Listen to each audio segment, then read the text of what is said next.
အားလုံးပဲမင်္ဂလာပါကျွန်တော်အခုရှင်းပြပေးမှာအခုဘိုင်းထဲမှာထုတ်လို့ရနေတဲ့ JUSDT ဆိုတဲ့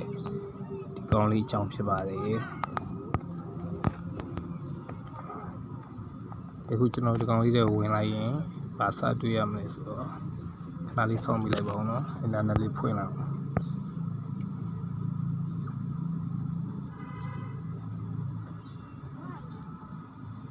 ခုလိုမျိုး chess application တွေကိုရောက်တာနဲ့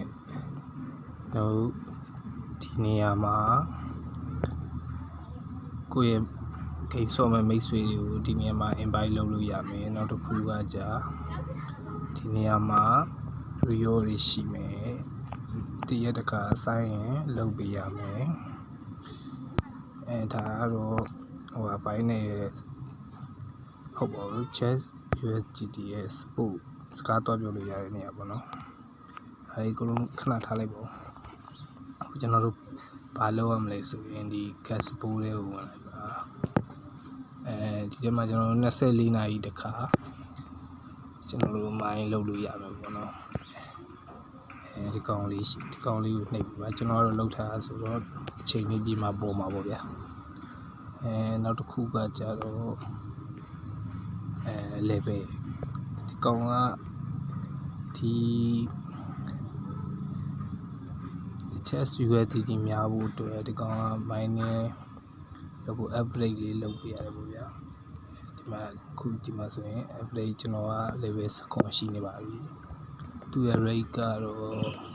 0.070 ရနေပါတယ်တရက်ကိုနောက်တစ်ခုကကျွန်တော်တို့ဒီmain နဲ့ကိုခဏသွားမယ်သွားရင်အခုကျွန်တော်မှလက်ရှိနေတာက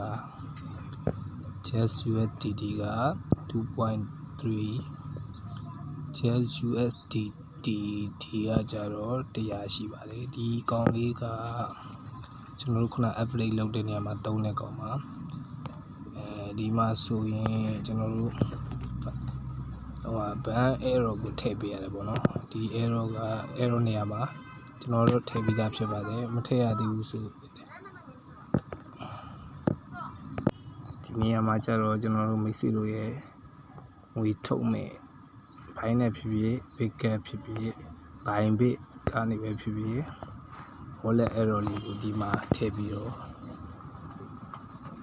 create ban ဖြစ်အောင်လုပ်ရမယ်ပေါ့ဗျာဒီကောင်လေးရပြီဆိုတော့လည်းကျွန်တော်တို့ကထုတ်လို့ရပါမယ်နောက်တစ်ခုအနေနဲ့ကတော့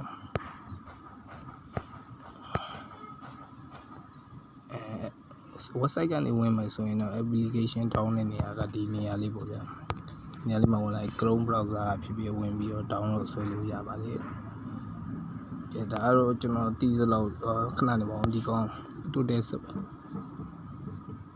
ဒီကောင်ကကြတော့ကျွန်တော်တို့ XRP နဲ့ကျွန်တော်တို့လုပ်လို့ရတယ်ပေါ့ဗျာဒါလေးကိုတော့ကျွန်တော်နောက်ပိုင်းမှာရှင်းပြပါမယ်အားလုံးကိုကျေးဇူးတင်ပါတယ်ခင်ဗျာ